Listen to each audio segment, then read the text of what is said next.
मोदी अमित शाह के लागल था चटवले धूल माटी बा। मोदी अमित शाह के लागल था चटवले धूल माटी बा। अरे हर जन जन के दिलावा पराज करता को करो चपाती बा। अरे हर जन जन के दिलावा पराज करता को करो चपाती बा।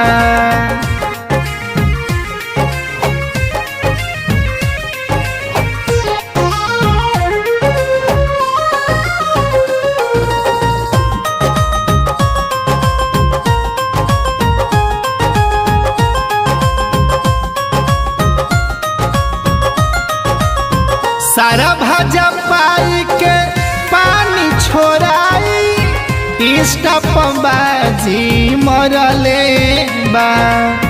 सबका से सुपर सबका से ऊपर झंडा अपन गरले बा। सारा भाजा पाई के पानी छोड़ाई बाजी मरले बा। सबका से सुपर सबका से ऊपर झंडा अपन गरले बा। कहे कटोरी लाल होई बवाल सभे बनले साथी बा। अरे हर जन जन के दिलावा पराज करता को करो चपाती बा।